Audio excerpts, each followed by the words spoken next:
વિક્રમ સંવત 2082 ફાગણ સુદ પાંચમ તારીખ 22/2/2026 રવિવાર. આલા વખતો આજે એ પવિત્ર દિવસ છે કે ભગવાન સ્વામિનારાયણે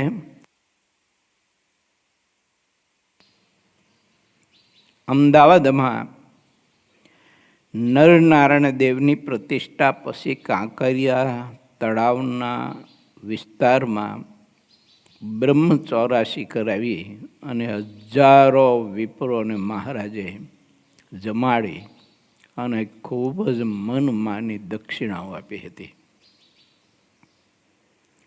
અને એ ઉત્સવ કર્યા પછી બધું વિચારવાને અર્થે મહારાજ ત્યાંથી જેતલપુર ધોળકા થઈને ગણેશ ધોળકાની રાયણુમાં જઈ અને પ્રવૃત્તિ બધી વિચારી. એ બધો સદવિચાર આપણને મહારાજે આપ્યો. એ આજનો આ પવિત્ર દિવસ છે.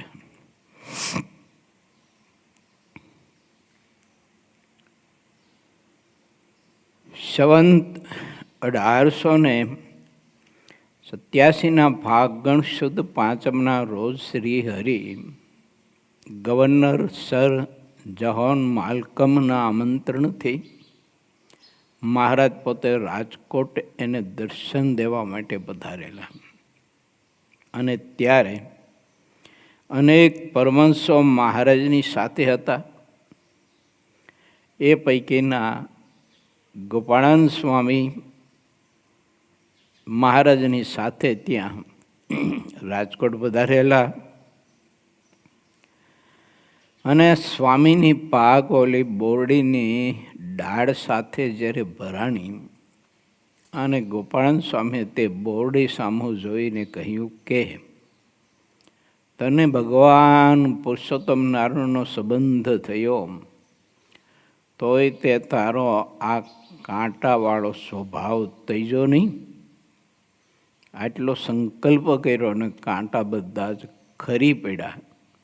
તે બોરડી આજે પણ દર્શન આપીને આ ઇતિહાસનો સાક્ષી પૂરે છે.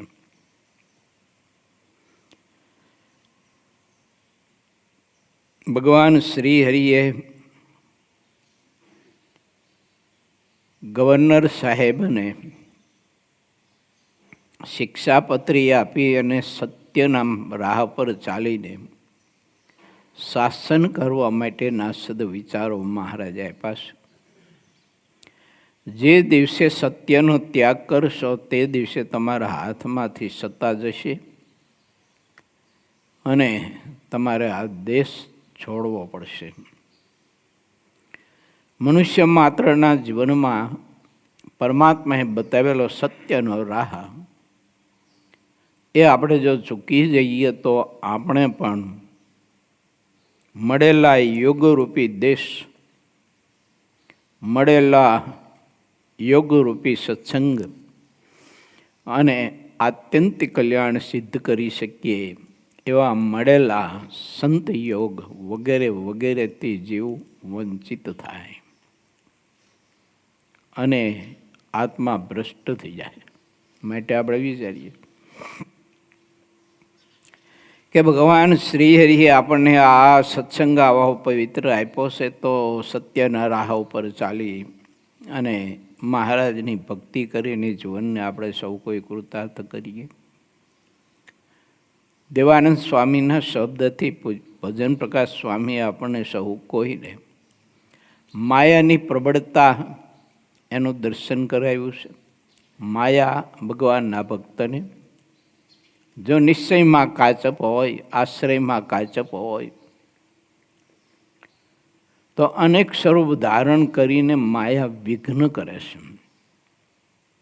અને નિષ્ઠા જો પરિપક્વ અને દ્રઢ આશ્રય હોય ને શુદ્ધ ઉપાસના અને શુદ્ધ આશય હોય પ્રભુને પામી જવાનો તો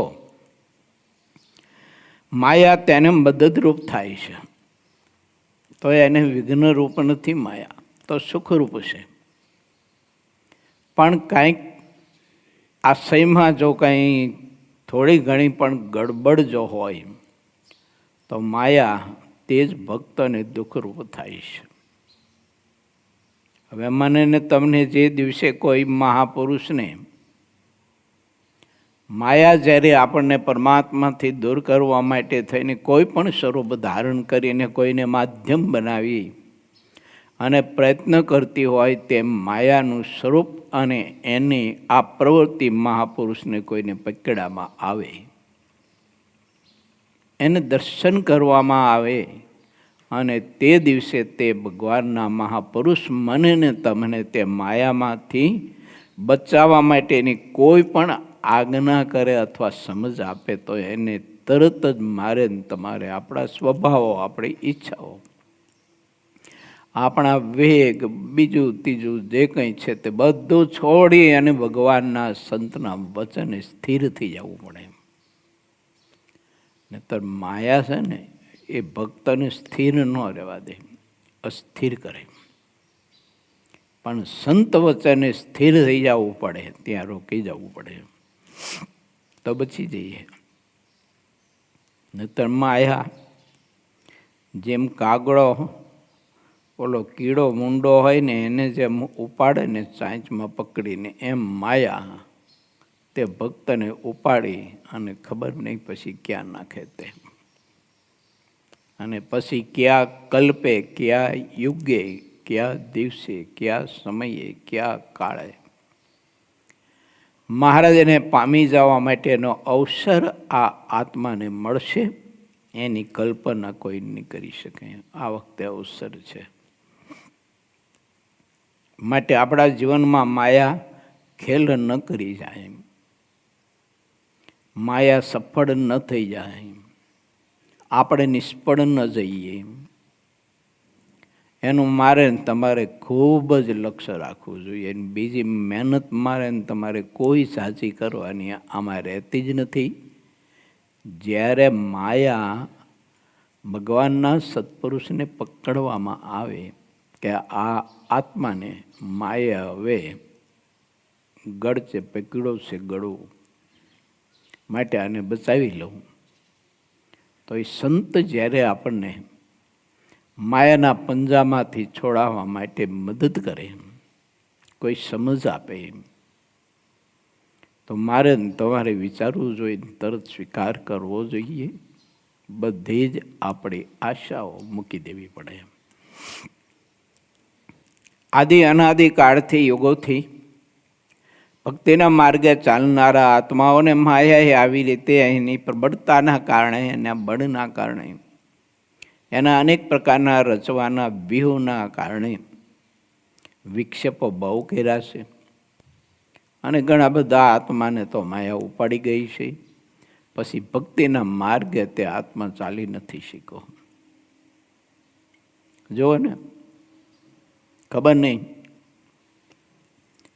મહારાજના વખતમાં પહેલા વાલા ભગત હરિભક્ત નામની વિસ્મૃતિ થઈ ગઈ. મહારાજ માટે ઘણી બધી તપસ્યા કરી, ઘણો બધો ત્યાગ રાખ્યો. અલૈયા ખાચર, ઝિંઝાવદરના અલૈયા ખાચર, ખબર નહીં માયાએ પ્રવેશ કર્યો માન રૂપે. અને મુક્તાનંદ સ્વામીને મહારાજે પ્રશ્ન કર્યો. સ્વામીએ બીજો, ત્રીજો, ચોથો, પાંચમો નંબર આપ્યો છે હરિભક્તમાં. અને એ માયાના જાળમાં ફસાઈ ગયા અને માયા ઉપાડી ગઈ. મહારાજને છોડી દીધા, સત્સંગ મૂકી દીધો, મહારાજથી વિખૂટા થઈ ગયા. નહીંતર કેટલી ભક્તિ કરતા હતા, કેટલી સેવા કરતા હતા. મહારાજની ને સંતોની સેવા પરિચર્યા કરવા માટે તો એ લગ્ન ગ્રંથિથી સંસારમાં નહોતા જોડાયા. ભગવાનને પામી જવા માટે કેટલી તપસ્યા કરતા હતા. પણ માયાએ માન રૂપી ઝાર નાખી અને એમાં આમ પક્ષી ફસાઈ ગયું. મહારાજને તો છોડી દીધા. ગોપાળન સ્વામીને એમ થયું કે આને માયાએ પકડેલો છે, ઝાર નાખેલી છે, ઝારમાં ફસાયો હશે આત્મા, હું એને એમાંથી બચાવી લઉં. સ્વામીએ ઘણા પ્રયત્ન કર્યા, પરંતુ ગોપાળાનંદ સ્વામી જેવા એ સંતની, એક અક્ષર મુક્તની એને વાત ન બનાવી. આ ઇતિહાસ આપણે બધા જાણીએ છીએ. હું કથા કરી ચૂક્યો છું, ઘણા બધા વક્તાઓ પણ કથા કરી ચૂક્યા હોય આ વિષય ઉપર, ગ્રંથમાં પણ લખાણું છે. તો ગોપાળાનંદ સ્વામીને દેખાણું કે આને માયાએ પકડ્યો છે, ઝાર નાખી છે, પક્ષી બિચારું એમાં ફસાઈ ગયું છે, તો ચાલો આપણે મદદ કરીને એને બહાર કાઢીએ. તો સ્વામીએ દયા લાવી અને એ ઝારમાંથી મુક્ત કરવા માટે ઘણી બધી સમજ, ઘણો બધો પ્રયત્ન કર્યો, સમજ આપી. સ્વામીની વાત ન મનાણી. મહારાજે લીલા સંકેલી આ લોક છોડ્યા. ત્યારબાદ ઘણા સમયે અલૈયા ખાચરને પશ્ચાતાપ થયો. અરે રે, ગોપાળાનંદ સ્વામી જેવા સંતની વાત હું માન્યો નહીં. એક નાની એવી અલ્પ બાબતમાં કે પહેલા નંબરના હરિભક્ત કોણ, બીજા નંબરના કોણ, ત્રીજા નંબરના કોણ, આવી એક નાની એવી બાબતમાં માન તમે જુઓ તો એ માયા છે ને, એ માનનું સ્વરૂપ જ્યારે આત્માને પકડાવે છે ત્યારે આત્મા એ માનનું સ્વરૂપ છોડી નથી શકતો.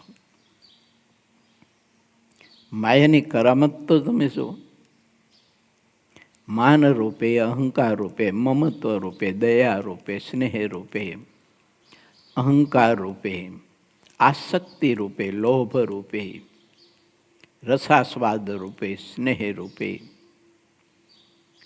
કાંઈ માયા રૂપો બદલાવે અને આત્માને પકડે. માટે આપણે વિચારવું કે ભગવાન સ્વામિનારાયણે કૃપા કરીને આપણને આવો જ્યારે અવસર આપ્યો છે જન્મ મરણથી મુક્ત થવા માટેનો ને આત્યંતિક કલ્યાણ પ્રાપ્ત કરવાનો, અને શ્રી હરિજી મહારાજની મૂર્તિ સિદ્ધ કરીને મહારાજની મૂર્તિનો અખંડ ને અખંડ આનંદ પ્રાપ્ત કરી અને મહારાજની મૂર્તિના સુખમાં આપણે અખંડ રસબસ રહીએ એવો મહારાજે અવસર આપ્યો છે. તો હવે આપણને માયા કોઈ માન રૂપે, ઈર્ષા રૂપે, અહંકાર રૂપે, દંભ રૂપે, કપટ રૂપે, સ્નેહ રૂપે, વેર રૂપે, દ્વેષ રૂપે, મચ્છર રૂપે, અહંકાર રૂપે ભગવાનથી, ભગવાનના સંત જેવા સંત હોય, ભક્ત જેવા ભક્ત હોય, યા તો આ સત્સંગ હોય, તો આ સત્સંગથી આપણને દૂર ન કરે, વિમુખ ન કરે.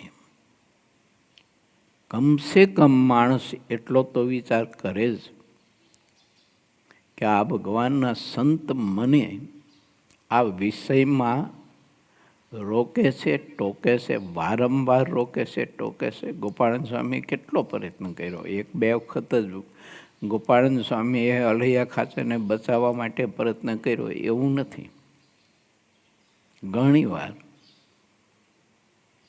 સત્સંગમાં ઘણી વાર જોવા મળે કે ઘણા આત્માઓ અને મોટા સંત ભગવાનનો જેને અખંડ સંબંધ હોય, એને એ આત્મા પાસે કોઈ સ્વાર્થ ન હોય, કાંઈ કશો જ સ્વાર્થ ન હોય, તો એના પ્રત્યે એટલો પ્રેમ ને લાગણી બતાવીને, સ્નેહ બતાવીને વારંવાર તે આત્માને માયામાંથી છોડાવવા માટે એને મદદ કરીને પ્રયત્ન કરતા હોય. પણ જીવ જો સમજી જાય તો વાંધો નથી, વાત સ્વીકારી લે તો વાંધો નથી, અને એ વાત ના સ્વીકારી શકે તો ખબર નથી કે કયા યુગે અને કયા કાળે ને કયા જન્મે આવો સત્સંગનો યોગ મળશે. આજથી આપણા બધાના અત્યારની જે ઉંમર એથી ભૂતકાળની ઉંમરમાં આપણે જરાક ડોક્યું કરીએ કે 15-20 વર્ષની કે 8-10 વર્ષની ઉંમર હશે આપણી, ત્યારે આપણને સત્સંગનો, સંતનો, ભક્તનો, ધ્યાન ભજનનો, કથા કીર્તનનો, ઉત્સવ સમયાનો આનંદ પ્રાપ્ત કરવા માટે નવો યોગ હશે. વિચારીએ આપણે. આજે મહારાજે કેવી કૃપા કરી છે, આપણને કેવા સાધુ આપ્યા, કેવા હરિભક્ત આપ્યા, કેવું સ્થાન આપ્યું છે. હવે માયા આજ સાધુમાં, આજ પાર્ષદો, સાધકો કે આજ હરિભક્તો કે આજ બહેનોમાં આપણે અભાવ અવગુણ લેવડાવે, એમાં ઈર્ષા, દંભ, કપટ બધું આવું આચરણ કરાવે. એની પાસે ખબર નહીં માયા માનના મોભાએ કરી અને નંબા ન દે. શું જબરજસ્ત એની પ્રબળતા માયાની. બહુ અદ્ભુત મજાની કૃતિ દેવાનંદ સ્વામીની, ભજન પ્રકાશ સ્વામીએ આપણને સંભળાવી અને દર્શન કરાવ્યું છે. ધ્યાન રાખીએ કે કોઈ પણ પ્રકારે આવી રીતે માયા આપણને પકડે તો વિચારું. ઘણા બધા તમે જુઓ તપ બહુ કરતા હોય, સેવા કરતા હોય, ભજન કરતા હોય, ધ્યાન કરતા હોય, પણ માયા સ્વભાવ રૂપે અંદર કરે. જે સ્વભાવથી ભક્તોના, અનેક ભક્તોના અપમાનો કરે, તિરસ્કાર કરે, એને બહુ જળાહળ અપમાન કરે. હું જ શ્રેષ્ઠ છું, હું જ સમજદાર છું, હું જ સેવા કરું છું, હું જ તપ કરું છું, તમને લોકોને ક્યાં કંઈ ગમત નથી, તમને લોકોની ક્યાં કંઈ આવડત જ હતી. સ્વભાવ રૂપે માયા અનેક ભક્તોની નારાજગી, અનેક ભક્તોના તિરસ્કાર કરી અને એનો કુરાજીપો ખોતરીને કઢાવે માયા. અને કરેલી આપણે બધી સેવા, આપણી તપસ્યા, કરેલું ભજન, આ બધું ધૂળધાણી કરી નાખે. તો સ્વભાવ ટાળવા માટે જ્યારે સત્પુરુષ આપણને કહેતા હોય ત્યારે વિચારવું જોઈએ કે ભગવાનના સત્પુરુષને મૂર્તિમંત દેખાય સામે કે આપણામાં માયાએ પ્રવેશ કર્યો. જેમ કોઈને ભૂત વળગ્યું હોય તો લોકોને તરત ખ્યાલ આવી જાય કે આને કંઈક વળગાડ છે ખરો. એમ માયારૂપી ભૂત વળગ્યું હોય એને તો મોટા પુરુષ જાણી શકે કે આને આ ભૂત વળગ્યું છે માયાનું. હવે જો આને આ માર્ગ બતાવીએ ને માર્ગ જો પકડી લે ને સમજી લે ને સ્વીકારી લે, આ વાત તો સારું છે, નહીંતર આ માયાને ઉપાડી જવાની. ઘણા બધા ભૂતડા માથા ભારે હોય, ઓલોનો જીવ લીધે છૂટકો તમારે, જો છોડે નહીં ત્યાં સુધી એને.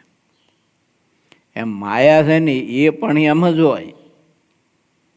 ભગવાનના આશ્રયથી આત્માને ગમે તેમ કરીને ઉપાડી જાય, છોડે નહીં, મૂકે નહીં એને. સ્વભાવ રૂપી માયા. પછી આપણને આપણું શ્રેષ્ઠ દેખાય. ભગવાનના ભક્તનું તો કાંઈ આપણને નજરમાં જ ન આવે. એનું ધ્યાન, ભજન, સેવા, પરિચર્યા.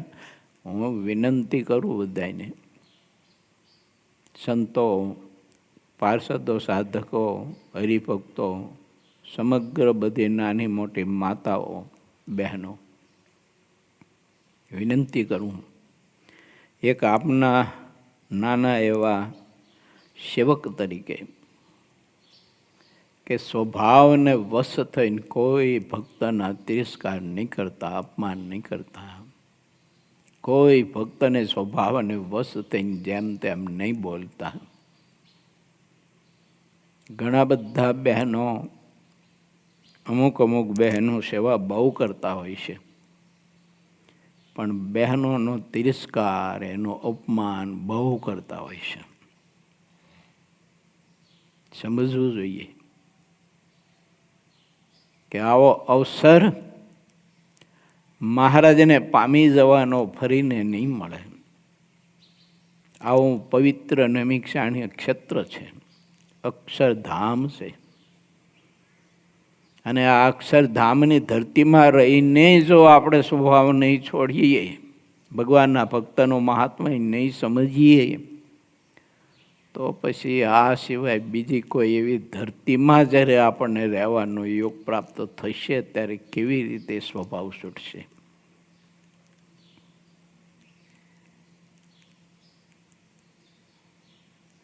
ઘણા બહેનોની શ્રદ્ધાને તોડી નાખવામાં આવતી હોય છે. ઘણા બહેનોને અહીંયા રહીને સેવા કરવાનું, ધ્યાન ભજન કરવાનું અંગ હોય, ભાવ હોય, મહિમા હોય, પણ ઘણી વખત અમુક પ્રકૃતિઓ એની શ્રદ્ધાને આવ તોડી નાખતી હોય છે. ન કરાયા. સેવા થાય તો કરીએ, ન થાય તો ભજન કરીએ, પણ કોઈ ભગવાનના ભક્તની શ્રદ્ધાને તોડવી નહીં. માયા આવું કામ કરાવે છે સ્વભાવ રૂપે. માટે વિચારીએ આપણે, આ કથા કેવળ સાંભળવા માટેની નથી. આ કથા મારે ને તમારે અમલીકરણ કરવા માટેની છે, સાંભળવા પૂરતી નથી. જેનો જે સ્વભાવ હોય આવો કોઈને ભક્તના આવી રીતે અપમાન તિરસ્કાર થતા હોય તો એને વિચારીને પોતાનો સ્વભાવ તરત સુધારવો પડે. તુરત જ હું કાલ સુધારીશ ને પમદી સુધારીશ એમ નહીં, આજે જ. અને દાસાનું દાસ થઈને સત્સંગમાં રહેવું. જુઓ ને, જીવબા, લાડુબા, પાંચુબા, રાજભાઈ, માતાજી, લાધીબાઈ વગેરે વગેરે, ગંગામાં, જેતલપુરના, અમદાવાદના વાલા અંબાબા, કેવા સમર્થ બહેનો, સમાધિનિષ્ઠ કેવા સમર્થ. તો એ દાસાનું દાસ થઈને રહેતો. નાનામાં નાની કોઈ દીકરી હોય ને, નાનામાં નાની, તો એને બહુ જ મહાન માનતા. અને મહારાજ કોઈ ઉત્સવ પ્રસંગોમાં આ બધી સ્થિત પ્રજ્ઞ અને આત્મસત્તા રૂપે રહેનારી બહેનો હતી.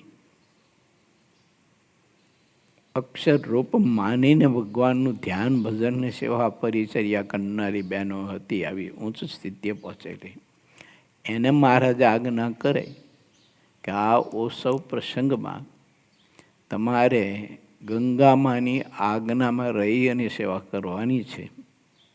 તો એ ગંગામાના પડતા બોલ ઝીલતા હતા, કઈ સંકલ્પ નથી થતો કે અમે આટલા બધા સમર્થ અને આ ગંગુડી કે એમ અમારે કરવું. અમુક સ્વભાવ હોય ને તો ગંગામાં એટલે ગંગુડી કે ભાઈ એવું, આ ગંગુડી કે એમ અમારે કરવાનું. તો પછી જેને સુધરવું હોય ને ભગવાનમાં પ્રીતિ કરવી હોય તો પ્રભુએ આજ્ઞા જેને કરી હોય ને એની આજ્ઞામાં રહેવું જ પડે. તો જ આપણને પોતાના ઈષ્ટદેવની નિષ્ઠા કહેવાય, આશ્રય કહેવાય, ઉપાસના કહેવાય. મહારાજે અને મોટા સંતો એવું કહ્યું છે કે નાનામાં નાના સાધુની આજ્ઞામાં વર્તાવે ને તોય રૂઢી રીતે વર્તે, પણ આડું અવળું ન કરે. માટે ખાસ કરીને અમુક હરિભક્તો, અમુક બહેનો એના સ્વભાવના કારણે ઘણા બધાની શ્રદ્ધાઓ તૂટે છે. તો લક્ષ્ય રાખીએ આપણે નામ દઈને કહીએ તો એ સત્સંગમાંથી હપોડા જાય એમ હોય એટલે કહેવાય એની મર્યાદા રાખવી જોઈએ. પણ આ તો વિષય નીકળો એટલે કહું છું. ખૂબ ધ્યાન રાખીએ બધી જગ્યાએ, કોઈ પણ જગ્યાએ સત્સંગમાં આપણે દાસાનું દાસ થઈને રહીએ. હું ને તમે કોણ? આપણી ખોટી વાયડાએ, આપણા સ્વભાવો એ કોઈ જગ્યાએ હાલે જ નહીં મારા બાપ. એવું માટે વિચારવું આપણે કે પ્રભુના ભક્ત છીએ, મહારાજના દાસ છીએ કે પછી બધાના બોસ છીએ આપણે. આ જીવ ઘણા જન્મ સુધી છે ને બોસ બધાનો થઈ અને જો હુકમી તો ચલવી જ છે એને. એ બધું ભોગવી ચૂક્યો તો એ તૃપ્તિ જ નથી. માટે દાસાનો દાસ થઈને રહીએ. ભગવાનના ભક્તને ખૂબ આવકારીએ, એની સેવાને બિરદાવીએ. આપણે ગમે તેટલી સેવા કરતા હોય અને એને નાની અલ્પ સેવા કરી હોય ને તો એને બિરદાવીએ કે વાહ બેન, તમે કેટલી સેવા કરો છો, કેટલી શુદ્ધ ભાવનાથી કરો છો. આવું તો અમારાથી થતું નથી. ભલે અલ્પ જ કરી હોય, આપણા કરતાં ઓછી જ કરી હોય, તોય પણ આવું દાસત્વ પણ મહારાજને બહુ ગમે અને આવા દાસત્વપણાના અંગવાળા ભક્તને ભગવાન પોતે વશ થઈ જાય છે. મહારાજે પ્રથમના 5મા વચનાત્મા એવું લખ્યું કે એની ભક્તિ કરીને ભગવાન એને વશ થઈ જાય છે. આ એક શ્રેષ્ઠ ધ્યાન યોગ છે. શ્રેષ્ઠમાં શ્રેષ્ઠ ભક્તિ છે. શ્રીજી મહારાજે આપણને એ બતાવ્યું ગણેશ દ્વારકાની રાણીમાં જઈને કે બધું ભૂલો. તમે ગમે તેટલી સેવા કરતા હોય, ગમે તેટલું તપ કરતા હોય, ગમે તેટલું પુણ્યદાન કરતા હોય, કરોડો રૂપિયાનું, પણ કરીને તરત જ ભૂલી જાઓ. કશું જ મેં કર્યું નથી, ઝીરો કરી નાખો. આપણા માટે, આપણા કલ્યાણ માટે ભગવાન શ્રી હરિ આપણને આ સદવિચાર આપ્યો છે. ઘણી વાર એમ થાય કે આપણે ભગવાનના ભગતને આટલું બધું દાન ને આટલું બધું ભજન કરીએ તો આપણને માયા શું નડવાની હતી? માયા આમ નડે. એવો ફાંકો ન રખાય આપણે કોઈને. એવું કે મને હું માયા નડવાની હતી? એટલે માયા આમ સ્વભાવમાં કરીને નડે. અને ભગવાનને ભગવાનના સંતના રાજીપાથી, ભક્તોના રાજીપાથી આપણને દૂર લઈ જાય. ખોખું રહે પછી ખાલી કાંઈ ન રહે. માટે જે સાધુ, પારા, સાધક, હરિભગત, બહેનો અહીંયા રહેતા હોય, ઘેર રહેતા હોય, ઉત્સવ પ્રસંગમાં આવતા હોય, આત્મીય સભામાં આવતા હોય, નાના મોટા પ્રસંગોમાં આવતા હોય, 1-2 દિવસ અહીં રોકાતા હોય, બધા માટેની વાત છે. મારાથી બધાથી, મારી પણ ભેગી વાત છે. હું કોઈની સેવાને તિરસ્કારો, કોઈનું અપમાન કરું, હું કઈ વાડી ન મરો, ઝીરો થઈ જાય બધું સાધન મારું. માટે આ બધી કથાઓ છે ને એ આપણે અમલીકરણ કરવા જેવી છે ને કરવું જ પડે. આ કેવળ સાંભળવા પૂરતી આ કથાઓ ન હોય. આ સાંભળ્યું ને ખંચરીને ઊભા દઈ ગયા એમ નહીં. લક્ષ્ય રાખીએ. મારી પાસે ઘણી બધી વાતો આવતી હોય, અંદર વેદના આપણને ઘણી બધી હોય, નામ દઈને કહી શકાય નહીં, કહીએ તો હપોડા જાય એમ હોય. અને એના કારણે સંસ્થાને ઘણું બધું નુકસાન જતું હોય. ઘણા બધા ભક્તોની, ઘણા બધા બહેનોની શ્રદ્ધા તૂટતી હોય છે. લક્ષ્ય બધાએ પ્રત્યેકે રાખવું પડે. આખા સંપ્રદાયની હું તો વાત કરું, સંપ્રદાયમાં બધી જગ્યાએ એવું થતું હોય છે. બધાએ લક્ષ્ય રાખવું જોઈએ. એટલે આપણે કોણ પણ એમ ને દાસ થઈને રહીએ તો ઘણું છે. હવે બીજું બધું તો ઠાકોરજીને મેળાએ આપશે. માટે વિચારીએ. સંવત 1916 સાલમાં ફાગણ સુદ 5 એટલે આજના દિવસે ગઢપુરમાં શ્રી હરિકૃષ્ણ મહારાજની પ્રતિષ્ઠા થઈ હતી. તે ગઢપુરમાં બિરાજતા હરિકૃષ્ણ મહારાજનો પણ આજનો આ પવિત્ર પાટોત્સવનો દિવસ છે. મંજુકેશાનંદ સ્વામી બહુ મહાસમર્થ સંત થઈ ગયા. એમની જન્મતિથિ છે આજે. વિક્રમ સંવત 1845 સાલમાં માણાવદરમાં સ્વામીનો જન્મ થયેલો અને ભગવાન શ્રીહરિના બહુ જ અતિશય પ્રિય સંત અને ખરેખરી સાધુતાની મૂર્તિ સમાન મહાપુરુષ. આપણે સૌ કોઈ આવા પુરુષના ચરણમાં વંદના કરીએ, જેથી મારા તમારા સ્વભાવ બધા સુધરે.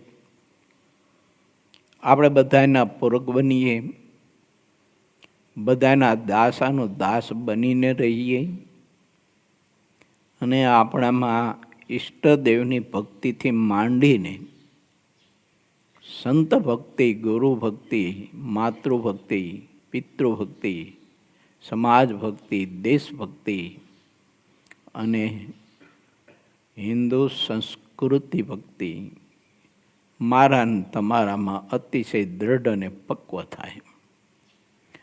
આવું મોટા પુરુષો પાસે આપણે માગીએ. આ અવસર છે, પછી નહીં મળે.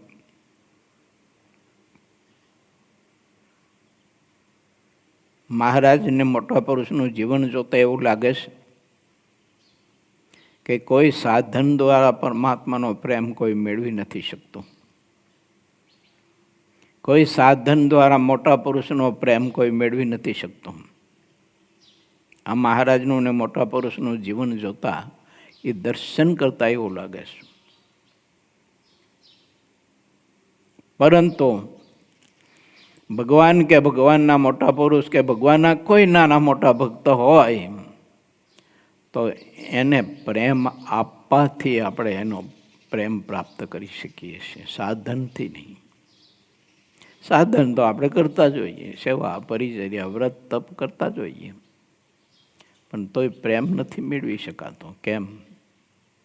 કે આપણે કોઈને પ્રેમ જ નથી આપી શકતા. કોઈને આપણે સમજી નથી શકતા, બિરદાવી નથી શકતા. કોઈની સેવા, પરિચર્યા, વ્રત, તપ, ધ્યાન, ભજનના અંગ જોઈને આપણે રાજી નથી થઈ શકતા. એ જ પુરવાર કરે છે કે આપણે કોઈને પ્રેમ નથી આપી શકતા. પછી પ્રભુની ભક્તિનો માર્ગ હોય તો ભલે, દેશભક્તિનો માર્ગ હોય તો ભલે, સમાજ ભક્તિનો માર્ગ હોય તો ભલે, પિતૃ કે માતૃ કે પિતૃ ભક્તિનો માર્ગ હોય તો પણ ભલે, ચાહે તે માર્ગ હોય.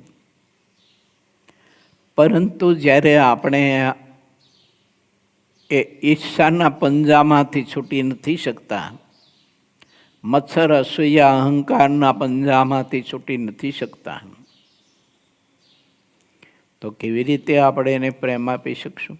સાધન તો કરીએ છીએ અને પ્રેમ નથી આપી શકતો, એને નવાજી નથી શકતો, એને સમજી નથી શકતા, એને પચાવી નથી શકતા. એ જ પુરવાર કરે છે કે તું એને પ્રેમ નથી આપી શકતો. તો પ્રેમ કેવી રીતે મળશે પ્રભુનો, ભક્તનો? માટે કોઈનો પ્રેમ જો આપણે પ્રાપ્ત કરવો હોય ને તો આપણે એને ખૂબ પ્રેમ આપવો પડે, ખૂબ જ પ્રેમ આપવો પડે. આ નાનામાં નાની પરિચર્યા કરી હોય ને, થોડુંક ભજન કરતો હોય ને, આખા દિવસમાં એક જ વખત બગાવું ખાતી વખતે સ્વામિનારાયણ એટલું જ બોલ્યો હોય ને, તો એ આપણે એને નવાજવા કે વાહ વાહ ભગત, તમે તો બગાવું ખાઓ તો સ્વામિનારાયણ બોલો ને તમારા હૃદય કમળમાંથી સ્વામિનારાયણ એવા મંત્રનું ઉચ્ચારણ થઈ જાય. શું તમારી મહાનતા! આ પ્રેમ આપ્યો કહેવાય. અને એ પ્રેમ આપીએ તો સામે પ્રેમ મળે. એવું તો પ્રેમ મળે સામે. ઘણા માણસો નથી આપી શકતા પ્રેમ. હા, એ સમજાતું નથી ને. એવું એને એમ જ થાય કે આખી દુનિયાનું સંચાલન હું જ કરું છું, મેનેજ. એમ આવું જ બધું લઈને બેઠા હોય છે.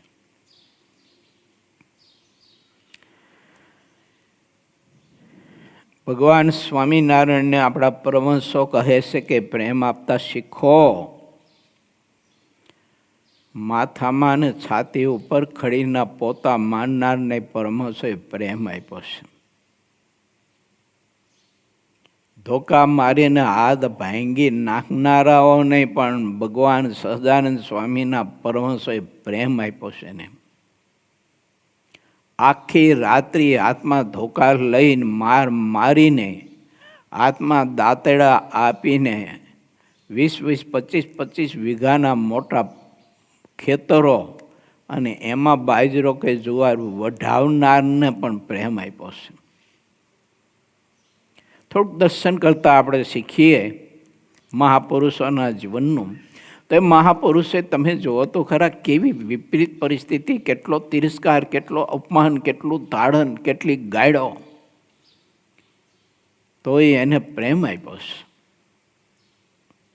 તો હું ને તમે ભગવાનના ભક્ત સેવા પરિચર્યા કરતા હોય, ધ્યાન ભજન કરતા હોય, સેવા કરતા હોય, તો એને પ્રેમ ના આપી શકીએ આપણે?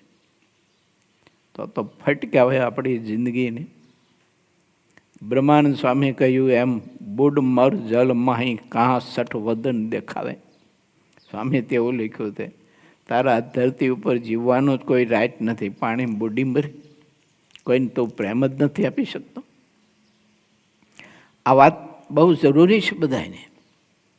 ગ્રસ્તોનો પરિવાર હોય તો પરિવારમાં એમ વર્તમાન કાળમાં તો આ વાતની ખાસ જરૂર છે, મને એવું દેખાય છે. એને એકાદા બીજા પ્રેમ આપો. સાસુ સસરા, પુત્રવધૂને પુત્રવધુ, સાસુ સસરાને, બાપ દીકરાને, દીકરાઓને બાપ, દીકરી હોય, નાના મોટા કોઈ હોય, જેઠ જેઠાણીઓ હોય, દેરાણી જેઠાણીઓ હોય, પરસ્પર પ્રેમ આપો એકાદા બીજાને. ઘરની બધી સમસ્યાઓ તમારી ઝઘડાની બધી દૂર તરત ચપટીના અવાજમાં. આ ઘણા બધા કહેતા કે અમારા ઘરમાં બહુ ડખા, કે બહુ ડખા. એનું કારણ જ આ છે. બધા અહમના ઠૂંઠા લઈને જેટલા ઘરમાં હોય એટલા ફરતા હોય. 8 જણા હોય તો 8 જણાને બધાને અહમના ઠૂંઠા લઈને ફરતા હોય. હવે એક જ અહમનું ઠૂંઠું કોઈને સુખ ન લેવા દેતું હોય તો એ ઘરે 8 અહમના ઠૂંઠા ભેગા થાય, શું દિશા થાય? કહો જોઈ. મથુરામાં એક જ અહમનું ઠૂંઠું હતું, એ કોઈને સુખ ન લેવા દીધું. એને હા, એ અહમનું ઠૂંઠું લઈને બેઠો તો કંસ, કોઈને સુખ ન લેવા દીધું. કોઈ પરિવારમાં, મારી તો વિનંતી છે, કોઈ સદગ્રસ્તના પરિવારમાં વિખવાદ હોય, પરસ્પર એકાદા બીજાને ઝઘડા થતા હોય, ગારાગારો આવતા હોય, એકાદા બીજાને કાંઈ આમ સાંભળ્યું કોઈને બોયલું કંઈ ગમતું ન હોય, આવું બધું જે થતું હોય, એ પરિવારમાં બીજું કોઈ કારણ નથી. આટલું જ કારણ છે કે એકાદા બીજાને કોઈ પ્રેમ નથી આપી શકતું. અને પરમાત્માએ પ્રેમ રૂપી અંદર નીર તો આપ્યું જ છે બધાને, પણ કોઈને આપો એમ. આપ મેળે ઘરમાં, પરિવારમાં તમે જુઓ તો સંપ સ્નેહ કેટલો બધો સુદૃઢ થાય. અને એ દૃઢ થાય તો એ પરિવારમાં અક્ષરધામનો અધિપતિ પુરુષોત્તમ નારાયણ, અથવા તો ચાહે તે ઈષ્ટદેવને તમે માનતા હો તો એ તમારો ઈષ્ટદેવ તમારા પરિવારમાં અખંડ વાસ કરીને રહે. અખંડ વાસ કરીને રહે પ્રભુ. એટલે ત્યાગીના સંત મંડળ હોય, સંત મંડળ, તો એ સંત મંડળમાં જો એકાદ બીજાને પ્રેમ ના આપી શકતા હોય તો ભલે ને એ ત્યાગાશ્રમમાં હોય, ભલે ને ગમે તેવું તપ કરીને શરીરને હૂકવી નાખતો હોય, પણ ત્યાં પરમાત્મા વાસ કરીને ન રહે. મારે હૃદયમાં ઠાકોરજીને જો રાખવા હોય અને મારે ઠાકોરજીનો અખંડ આનંદ પ્રભુનો જો માણવો હોય તો મારે જેટલા પ્રભુના હોય ને બધાને પ્રેમ આપવો પડે. તો જ મારા અંતરમાં પ્રભુ વાસ કરીને રહે. હું એના જે હોય એને પ્રેમ આપું ને, એને ઠોકરાવ્યા કરું, બધાને ઠોકર માર્યા કરું, બધાનું અપમાન કર્યા કરું, તો ઠાકોરજી મારા હૃદયમાં પ્રભુ કેવી રીતે રહે? એને માટે વિચારીએ આપણે. આ તો આપના નાના એવા એક અભૂત સેવક તરીકે વિચાર જે આવ્યો તે તમારી પાસે મેં પ્રસ્તુત કર્યો છે. જેને સ્વીકાર્ય લાગે તે સ્વીકારવા માટે પ્રયત્ન કરે બધા જ પરિવારો. પરિવારમાં જેટલા સભ્યો હોય બધા જ, અરે દેશ વિદેશમાં રહેતા હોય, ચાહે તે સાંભળતા હોય અને ચાહે તે ઈષ્ટદેવની આરાધના કરતા હો, પણ પરિવારમાં પરસ્પર એકાદા બીજાને પ્રેમ આપો. અને એ પ્રેમ કેવો આપો? તો કે નિર્દોષ પ્રેમ, સ્વાર્થી નહીં. સ્વાર્થી જો પ્રેમ છે તો સંપસને સુરદ ભાવ નહીં આવે. નિર્દોષ પ્રેમ જોઈએ. ભરતજીએ રામને નિર્દોષ પ્રેમ આપ્યો છે. રામાયણમાં ભરતજીનો પ્રસંગ બહુ અદ્ભુત છે. લક્ષ્મણજીએ રામને શુદ્ધ પ્રેમ આપ્યો છે. તો રામ, લખન અને ભરત એને વશ હતો પ્રભુ.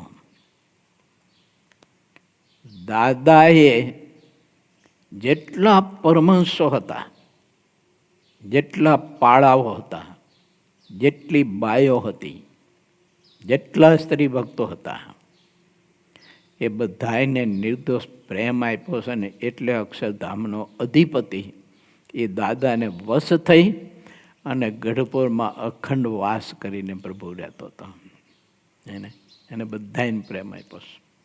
તો એટલા બધા પરમહંસો રહેતા હતા, એટલા બધા પાળા હતા, એટલી બધી બાયો હતી, તો સ્વભાવ બધાને આશક નહીં હોય કે બધા સ્વભાવ વગરના જ છે? કોઈનો સ્વભાવ જ નહીં હોય કોઈ પ્રકારનો. તો દાદો એકલો બધાના સ્વભાવને કેટલા પી જતો હોય છે અને કેવો એને નિર્દોષ પ્રેમ આપતો હતો. એટલે ભગવાન સ્વામિનારાયણ એને વશ હતા. ચાલો ધરે, આપણે તો સાગર કથામાં પ્રવેશ કરવો, પણ સમય આમાં જાજો વયો ગયો. પૂર 24મો તરંગ 23મો લોહિયાનું 13મું વચનામૃત. સંવંત 1877 માક્ષરોદય 10મે દિવસ પ્રાતકાળને સમયે શ્રીજી મહારાજ ગામ શ્રી લોહિયા મધ્યેસુરા ખાચરના દરબારમાં મંચ પરના પલંગ ઉપર આવીને વિરાજમાન થયા હતા. તે સમયે મસ્તક ઉપર શ્વેત ફેંટો બાંધ્યો હતો અને બીજા શ્વેત ફેંટાએ કરીને બોકાની વાળી હતી. અને તે સમયે ગરમ પોષની રાતી ડગલી પહેરી હતી તથા શ્વેત ખેસ પહેર્યો હતો તથા શ્વેત ચોફાળ ઓઢ્યો હતો. અને પોતાના મખારવિંદની આગળ પરમહંસની તથા દેશ દેશના હરિભક્તોની સભા ભરાઈને બેઠી હતી. રહે હરિચરણમાં મગન, તેને ન નડે કોઈ વિઘન. સિદ્ધાનંદ સ્વામી લખે છે. પછી શ્રીજી મહારાજે કહ્યું છે, તમે મોટા મોટા પરમહંસો તે બધા જ પરસ્પર પ્રશ્ન ઉત્તર કરો. ત્યારે ગોપાળાનંદ સ્વામીએ બ્રહ્માનંદ સ્વામીને પૂછ્યું છે, કેવો પુરુષ હોય કે જેનો દેશ, કાળ તથા ક્રિયા આદિ કે કરીને ક્યારેય પરાભવ ન થાય અને કેવો હોય તેનો પરાભવ થાય. પછી શ્રીજી મહારાજે તે પ્રશ્નનો ઉત્તર કરતા મહારાજે એવું કહ્યું કે નાડી પ્રાણ સંકેલાઈને દ્રઢ નિર્વિકલ્પ સ્થિતિએ કરીને સિદ્ધ થયેલો યોગી હોય. કેવું? નાડી અને પ્રાણ આ બંનેને સંકોચ કરી શકે, આ એવી નિર્વિકલ્પ સ્થિતિને પામ્યો હોય. પણ નારાયણના ચરણાવિંદમાં નિમગ્ન ન રહ્યો હોય ને તો એને પરાભવ માયા કરે છે, અને નિમગ્નપણાને પામ્યો હોય તો એને માયા પરાભવ નથી કરી શકતી. તો મેં આજની આ કથા પૂર્વે જે પ્રેમ આપવાની વાત કરી છે ને એ પરમાત્માના સ્વરૂપમાં નિમગ્નપણાની સ્થિતિ પ્રાપ્ત કરવા માટેનું ઉત્તમમાં ઉત્તમ, શ્રેષ્ઠમાં શ્રેષ્ઠ સાધન છે. બધાયમાં પરમાત્મા રહ્યા છે એમ માનીને એને પ્રેમ આપવો તો પરમાત્માના ચરણકમળમાં સ્થિત રહેવા માટે અને નિમગ્નપણાની સ્થિતિને પામવા માટેનું ઉત્તમમાં ઉત્તમ સાધન છે. હું ધ્યાન ગમે તેટલું કરતો હોય, અષ્ટાંગ યોગ સિદ્ધ કરી અને આત્મસત્તાની સિદ્ધિને હું પામી ગયો હોય, મહારાજ નિર્વિકલ્પ સ્થિતિ સુધીની વાત કરે છે.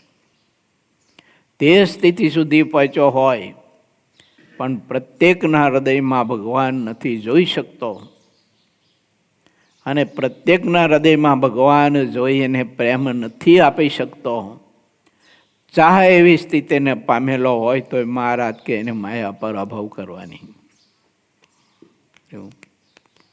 અને જો ભગવાન નારાયણના ચરણાવિંદને વિશે નિમગ્નપણાને જો આત્મા પામ્યો હોય તો તુચ્છ જેવો જીવ હોય, પામર જેવો જીવ હોય, નિર્બળ જીવ હોય તો પણ માયા તેને પરાભવ નથી કરી શકતી. આ મહારાજનો સિદ્ધાંત છે.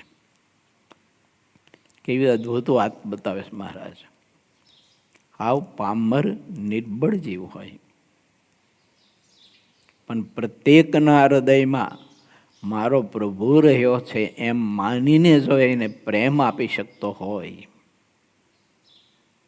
તો એ પરમાત્માના ચરણાવિંદમાં નિમગ્નપણાને પામી શકે છે અને એને માયા પરાભવ નથી કરી શકતી. ઘણા બધા ઇતિહાસો છે, પ્રસંગો છે. કેટલાક આપણે આ પ્રસંગો લઈ શકીએ. વાત તો બહુ અદ્ભુત છે, પણ ચાલો આપણી આજની કથાને છે ને અહીંયા થોભાવી દઈએ. આપણે 13મી ચોપાઈએ અને 14મી ચોપાઈમાં આવતીકાલે આપણે પ્રવેશ કરીશું. પણ વિષય છે એક આપણો એ આજનો કે સૌને આપણે પ્રેમ આપતા શીખીએ. આ આપણી શ્રેષ્ઠ ભક્તિ, શ્રેષ્ઠ ધ્યાન યોગ અને શ્રેષ્ઠ અષ્ટાંગ યોગ અને શ્રેષ્ઠ સમાધિ અને શ્રેષ્ઠમાં શ્રેષ્ઠ ઉત્તમમાં ઉત્તમ આપણો આ હઠ યોગ, એની આ સિદ્ધિ પ્રાપ્તિ ફળ. બીજાને આપણે પ્રેમ આપી શકીએ, બીજાને આપણે નવાજી શકીએ, બીજાની સેવા આપણે પચાવી શકીએ, બીજાની મોટપ પચાવી શકીએ, બીજાની સ્થિતિ આપણે પચાવી શકીએ અને ભવ ભક્તના જીવન સેવા પરિચર્યા વ્રત તપ જોઈને આપણે સૌ કોઈ ખુશ રહી શકીએ, આપણું મુખ કમળ હસતું રહે. આ શ્રેષ્ઠમાં શ્રેષ્ઠ આરાધના અને શ્રેષ્ઠમાં શ્રેષ્ઠ સ્થિતિ મને મારી દ્રષ્ટિએ દેખાય છે. આપણે પ્રયત્ન કરીએ. એ સાથે કથાને વિરામ. શ્રીપતિમ સિદ્ધરમ સર્વદેવીશ્વરમ ભક્તિધર્માત્મજમ વાસુદેવમ હરિ કામદામ કારણમ સ્વામિનારાયણમ નીલકંઠમ ભજે સહજાનંદ સ્વામી મહારાજ. મહારાજની જય.